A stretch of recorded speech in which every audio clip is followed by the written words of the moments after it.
ஜனவரி மாதம் 22ஆம் தேதி, பொதுக்காலம், 2ஆம் வாரம், புதன்கிழமை. முதல் வாசகம். எபிரேயருக்கு எழுதப்பட்ட திருமுகத்திலிருந்து வாசகம். அதிகாரம் 7, இறைவசனங்கள் 1 முதல் 3 மற்றும் 15 முதல் 17 முடிய. சகோதர சகோதரிகளே, மெல்கிசேதேக்கு சாலேம் நகரின் அரசர், உன்னத கடவுளின் குரு. ஆபிரகாம் அரசர்களை முறியடித்து திரும்பிய பொழுது அவரை எதிர்கொண்டு போய் அவருக்கு ஆசியளித்தார்.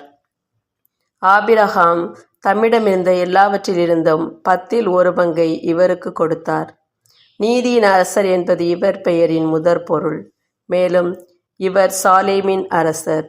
அமைதியின் அரசர் என்பது இதற்கு பொருள். இவருக்கு தந்தை இல்லை, தாய் இல்லை, தலைமுறை வரலாறு இல்லை. இவரது வாழ்நாளுக்கு தொடக்கமும் இல்லை, முடிவும் இல்லை.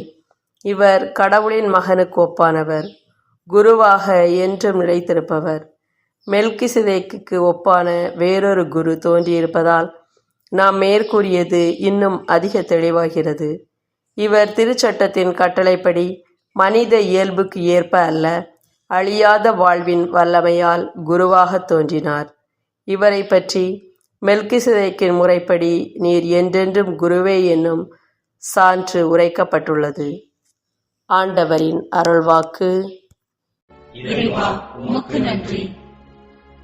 நற்செய்தி வாசகம். ஓய்வு நாளில் எது செய்வது முறை? உயிரை காப்பதா அழிப்பதா? மாற்கு எழுதிய தூய நற்செய்தியிலிருந்து வாசகம். அதிகாரம் 3, வசனங்கள் 1 - 6 வரை. இயேசு மீண்டும் தொழுகை கூடத்திற்குள் சென்றார். அங்கே கை சூம்பியவர் ஒருவர் இருந்தார்.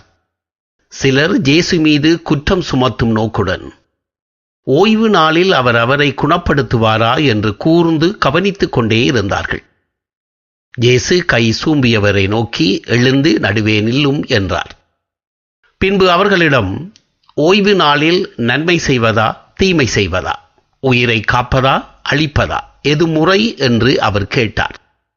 அவர்களோ பேசாதிருந்தார்கள். அவர் சினத்துடன் அவர்களை சுற்றிலும் திரும்பி பார்த்து அவர்களது பிடிவாத உள்ளத்தை கண்டு வருந்தி கை சூம்பியவரை நோக்கி, கையை நீட்டும் என்றார். அவர் நீட்டினார். அவருடைய கை மீண்டும் நலமடைந்தது.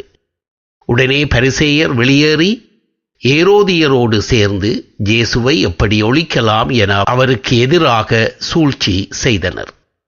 ஆண்டவரின் அருள்வாக்கு. பிரியமானவர்களே, இன்றைய முதல் வாசகத்தில் எபிரேய நூலாசிரியர் இயேசுவை பழைய ஏற்பாட்டு மெல்கிசேதேக்கோடு ஒப்பிட்டு பேசுகிறார். தொடக்க நூல் 14, 18 முதல் 20 வரை உள்ள பகுதியில் நாம் மெல்கிசேதேக்கு குறித்து வாசிக்கின்றோம். அவரை பற்றிய 5 குறிப்புகளை எபிரேய நூலாசிரியர் தருகிறார். முதலாவதாக, ஆபிரகாம் போரிட்டு திரும்பிய போது மெல்கிசேதேக்கு அவரை எதிர்கொண்டு போய் ஆபிரகாமுக்கு ஆசியளித்தார். இரண்டாவதாக, மெல்கிசேதேக்கு நீதியின் அரசர். மூன்றாவதாக, அவர் சாலேமின் அரசர், அதாவது அமைதியின் அரசர். நான்காவதாக, இவருக்கு தந்தை இல்லை, தாய் இல்லை, தலைமுறை வரலாறு இல்லை. இவரது வாழ்நாளுக்கு தொடக்கமும் இல்லை, முடிவும் இல்லை. ஐந்தாவதாக, அவர் உன்னத கடவுளின் குருவாக விளங்கியவர். இந்த 5 அம்சங்களும் இயேசுவுக்கும் பொருந்தும் என்கின்றார் எபிரேய நூலாசிரியர். இவை எவ்வாறு இயேசுவுக்கு பொருந்தும் என்று பார்க்கலாம். முதலாவதாக, இயேசு கடவுளாக இருந்தபோதும் மனிதர்களை தேடி வருகிறார். ஒரு சாதாரண மனிதராகிய ஆபிரகாமை எதிர்கொண்டு கடவுளின் குருவாகிய மெல்கிசேதேக்கு வந்தது போல மனிதர்களாகிய நம்மை தேடி கடவுளின் மகனான இயேசு வருகின்றார். இரண்டாவதாக, இயேசு நீதியின் அரசராகவும் விளங்குவது நமக்கு தெரியும். நீதி நிலைநாட்டும் வேட்கை கொண்டோர் பேறு பெற்றோர் என்றும் மத்தேயு 5:6, நீதியின் பொருட்டு துன்புறுத்தப்படுவோர் பேறு பெற்றோர் என்றும் மத்தேயு 5:10 சொன்னவர் நம் ஆண்டவர் இயேசு கிறிஸ்து. அதையே தன் வாழ்க்கையிலும் வாழ்ந்து காட்டினார். மக்களினங்களுக்கு நீதி அறிவிக்கக்கூடியவராக இருந்தார். மத்தேயு 12:18, நீதியை வெற்றி பெறச் செய்யும் வரை நெறிந்த நாணலை முறிக்காதவர் அவர். மத்தேயு 12:19. மூன்றாவதாக, அவர் இயேசு அமைதியின் அரசர். இறைமகன் இயேசு நீதியின்படி செயல்பட்டதே அமைதியை உலகிற்கு கொண்டு வருவதற்காகத்தான். எனவேதான் அவர் பிறந்தபோது உலகில் அவருக்கு உகந்தோருக்கு அமைதி உண்டாகு என்று சொல்லப்பட்டது. லூக்கா 2:14. தன் உயிர்த்த பின்பு சென்ற இடமெங்கும் உங்களுக்கு அமைதி உரைத்தாக என்ற வாழ்த்தையும் பரிசையும் கொடுத்தார். தன் சீடர்களை அனுப்பிய பொழுது கூட அவர்கள் போகின்ற இடங்களில் அமைதியை வாழ்த்தாக அறிவிக்க சொன்னார்.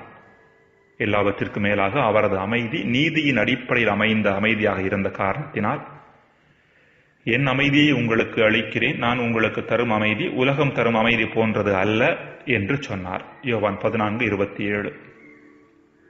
நான்காவதாக, இயேசுவுக்கு தந்தை இல்லை, தாய் இல்லை. அவர் மரியாவிடமிருந்து பிறந்தார் என்று சொல்வதை விட அவர் மரியா வழியாக பிறந்தார் என்று சொல்வதுதான் சரியானதாக இருக்கும். மேலும் இவரது வாழ்நாளுக்கு தொடக்கமும் இல்லை, முடிவும் இல்லை. எனவேதான் ஆபிரகாம் பிறப்பதற்கு முன்பே நான் இருக்கிறேன் என உறுதியாக உங்களுக்கு சொல்லுகிறேன் என்றார். யோவான் 8:58. ஐந்தாவதாக, இயேசு உன்னத கடவுளின் குருவாக விளங்கினார். ஒரு பக்கம் இயேசு கடவுளின் மகனாக இருந்தாலும் இன்னொரு பக்கம் அவர் கடவுளுக்கும் மனிதர்களுக்கும் இடைநிலையாளராக விளங்கும் ஒரு மிகச்சிறந்த குருவாகவும் இருக்கின்றார். எல்லா குருக்களிலும் மேலான குருவாகிய இவர் தன்னையே பலியாக்கி விண்ணையும் மண்ணையும் இணைத்தார். அன்பிற்குரியவர்களே, இப்படிப்பட்ட மேலான தலைமை குருவாம் இயேசுவிடம் நாம் சரணடைகின்ற பொழுது அவருடைய ஆசிரையும் வல்லமையையும் நிறையவே பெற்றுக்கொள்வோம். இதையே ஆபிரகாம் மெல்கிசேதேக்குக்கு 10 பங்கை கொடுத்ததும் அதை மெல்கிசேதேக்கு பெற்றுக்கொண்டு ஆபிரகாமுக்கு ஆசி அளித்ததும் நமக்கு சுட்டிக்காட்டுகிறது. அதாவது 10 பங்கை ஆபிரகாம் காணிக்கையாக மெல்கிசேதேக்குக்கு கொடுத்தது ஆபிரகாம் மெல்கிசேதேக்கிடம் சரணடைந்தது சுட்டிக்காட்டுகிறது. இதை பெற்றுக்கொண்டு மெல்கிசேதேக்கு ஆபிரகாமுக்கு ஆசி அளித்தார். நாமும் நம்முடைய வாழ்க்கையில் இறைமகன் இயேசுவிடம் முழுமையாக சரணடைகின்ற பொழுது அவருடைய ஆசிரையும் அருளையும் அதிகமாகவே பெற்றுக்கொள்வோம். பரிசேயர்கள் இயேசுவிடம் சரணடையாமல் எவ்வாறெல்லாம் அவரில் குறை கண்டுபிடித்தார்கள் என்பதை விளக்குவதே இன்றைய நற்செய்தி. ஜெபம். இறைவா, மாபெரும் தலைமை குருவாகவும் திருமகனிடம் அதிகமாக சரணடைவதன் வழியாக நாங்கள் வாழ்வின் முழுமையை கண்டுகொள்ள முடியும் என்பதை உணர வரம் தாரும். ஆமென். நீ தொட்டால்